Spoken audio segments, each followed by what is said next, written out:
Right, so for the second day running now, the phrase Keir Starmer the Liar is trending on social media. So is this a sign that the public are finally waking up to him? He stood on so many different left-wing socialist policies when he ran for Labour leader, none of which he has kept. He has made promises to not embrace right-wing press barons and yet goes running around after them and writing for them on a regular basis. He has extolled the virtues of Jeremy Corbyn and then turned around and suspended him, ostracised him, and does likewise for so many of those who have supported him and his policies. He lies like a rug in effect, all of the time, and for quite some time the mainstream media has turned a blind eye to it by and large. But thanks to alternative media pointing his lies out over and over, on social media at least, is this dishonesty finally going to catch up with Starmer? Are enough people now taking notice? Are people asking questions they rightfully should be at last? And will the mainstream media actually ever catch up? Starmer's dishonesty is actually destroying Labour. The polling doesn't reflect it though, but the final poll at the ballot box just might, and it could let the Tories off the hook if the message of this man's mendaciousness doesn't begin to sink in. Right, so Keir Starmer is a liar. Trending for the second day over on Twitter and spreading on other media platforms too is a sure sign that more people are taking notice of the man's deceit and hypocrisy, and largely this is kicked off in response to the latest Double Down news video fronted by journalist Peter Oborne on this occasion. Not a guy known for his left-wing leanings, it must be said, but very much someone who regrets his part in the Corbyn character assassination, particularly when he sees what has resulted off the back of that. Now, politicians always lie. It's something we're used to. It's just not really news, is it? We all know. So why should this matter? Well, because prior to Starmer, we actually had a politician leading Labour who, regardless of what you thought of him, was widely respected for his straight talking and honesty, no matter what side of the political equation you came from. You can disagree with Corbyn's policy positions if you like, and many do, but you can't disagree with his belief that they were, to his mind, and as a supporter of his, my mind too, the right thing for the country. There was no desire for personal gain from him, so on so many levels he was a threat to establishment interests who need their greed-driven, dishonest, trick the public type of politicians in place to serve them, and thereby serve their own selfish desires too. The country can continue to go to hell in a handcart as long as they remain the real ones in power, getting richer, whilst it's austerity for the rest of us still.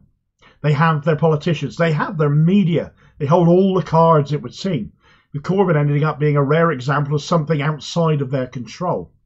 Starmer, for all of his political naivety and stupidity, isn't so stupid when it comes to getting what he wants and how to get it. And clearly the route to power lay in becoming the next Labour leader, and to that end his legacy of lies began in earnest during that Labour leadership campaign. He sought to blindside the left candidate, Rebecca Long-Bailey, and effectively positioned himself as a continuity Corbyn candidate. He pledged to renationalise utilities. He called Corbyn a friend.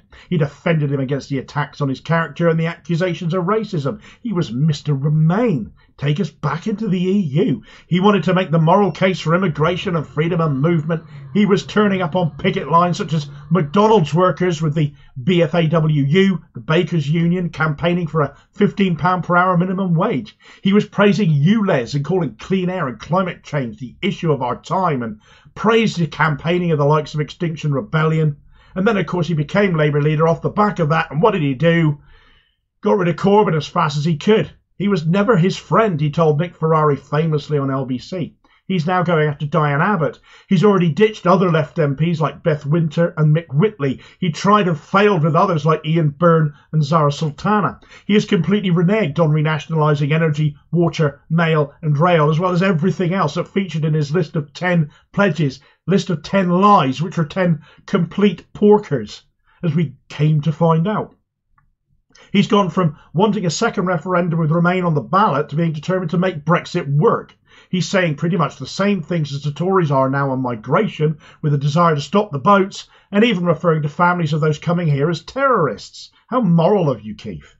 He's gone from supporting Extinction Rebellion to telling them to get up, go home, I don't support what you are doing. He's gone from supporting ULEZ and the clean air policy in London to blaming it and Sadiq Khan for losing the recent Uxbridge by-election. He's gone from showing up with the Bakers Union on a picket line, campaigning for £15 an hour, to saying £10 an hour was good enough, allowing the Tories to put the minimum wage up to £10.40, completely outflanking him, and then sacked his own front benchers for turning up on picket lines if they dared to do so, after he subsequently banned it. causing considerable disgust amongst trade union backers, and the Bakers Union itself has gone on to completely disaffiliate from the Labour Party, solely because of Keir Starmer. That's not the mark of a successful politician. That's not the mark of someone different. That's the legacy of a liar. That's Starmer's track record, and normally they wait until they are in power to show you they never meant a word that they said. But Starmer is so arrogant, he thinks he can lie with impunity now, and you'll still vote for him. As Peter Oborne says in the quote of all quotes to take away from Double Down News' excellent new content, you would be very unwise to ever believe a word Starmer ever says. Still, however, there are those defending him, of course, because we have to get the Tories out, they say. Well, Starmer is a Tory, and nothing quite shows that like how he has run his party since taking over as leader. The man who promised to be continuity Corbyn has instead declared himself to be Tony Blair on steroids now. Another lie, and has set about purging both Corbyn and his supporters on the most trumped up, pitiful, weaponised reasoning. And when a party and its leader chooses to weaponise racism for its own ends, to sink that low and be that depraved, is that someone you really want to put in charge of the country? It also misshapes the Labour Party, not reshapes. Labour has always been a coalition of right-wing and left-wing voices, but no more. The left are purged. Left-wing MPs are being purged off the back of boundary changes chiefly, something else being weaponised. And parliamentary candidates are being chosen by Starmer and his team, not by local constituency parties. They now get candidates imposed upon them that have already been pre-selected by the leadership to choose from, so only right-wingers can ever advance. Labour has never been more like the Tory party than it is now. It is not a party for the left, it is not a party for change, and Starmer's ambitions go no further than personal advancement, and for that he's doffed his cap to those who would support his route to power by being a safe pair of hands in their interests. He went to Liverpool and told of the hurt caused to the city by Rupert Murdoch and by the scum newspaper that he's the proprietor of. But he's gone on to rabidly and unapologetically write for the hated rag ever since. Reputedly, Murdoch Towers can't get rid of him, such is his desperation to win the now allegedly retired press baron pariah's blessing. Through these actions, though, as much as he sees this as his route to power, and as much as polling says he's on course for a landslide over the Tories, there are a number of issues the polls aren't picking up on that might well count for something. Starmer, for one, is a horribly bad interviewee and orator. TV debates are going to be horrendous for him, and with his litany of lies set to be presented to him, if the mainstream media choose to, that is, it'll be more conspicuous to more and more people if they don't. He's going to struggle. Equally, Labour's greatest electoral asset has always been its volunteer campaigners and canvassers, organised locally by constituency parties themselves run by volunteers. Well, they've gone. CLPs are ceasing to function as disgusted members refuse to run them, and the most active, enthusiastic volunteers have left because it's the desire for change that drives them, and that has been taken away by Starmer's regime.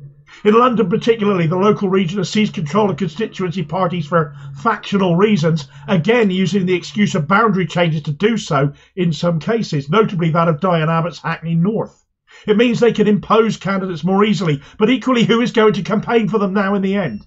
Arrogance and large polling leads are telling them they don't need the volunteers. But if they've turned away from activism in disgust, what makes you think you still have their votes either? Labour, by leaving this gulf on the left, is leaving the way open for another party to suck those votes up. And the socialist option right now is the Green Party. For so long, only having one MP as they have. Yet now, because of Starmer's actions, there are very real opportunities in both Bristol and Birkenhead to change that. Areas Labour thought to be strongholds, and it is notable it is Labour areas most vulnerable to the Green Party at parliamentary level, and it is precisely because so many of the left of Labour who have left in disgust have gone there, myself included. What do Labour have to say about that? Well, they've accused the Greens of sucking up a load of anti-Semites, haven't they? Yet they think we ought to still vote for them when they call us that. I don't tend to see the appeal to back someone who insults me, oddly enough. Keir Starmer lies on a daily basis about what he stands for, and as a result, his biggest problem going into the next election is that nobody truly knows who he is. For me, I don't need to know more than I already do, though. Nobody in their right mind should back a liar, and the likes of Starmer and Johnson and Sunak, they've turned lying from something we expect politicians to do into an Olympic sport where they all compete to trick us out of our votes more than the next politician does. Perhaps instead of tactically voting for one liar over another, we should vote for change instead. That's what I'll be doing. What do you think, though? Is one liar less worse than another, or worse than another, and still worth backing? But how can you believe them now when they lie all of the time? Tactical voting has only delivered anything but change up until now. So if you're sold on it still, explain to me why. Why do you think this time it'll be different?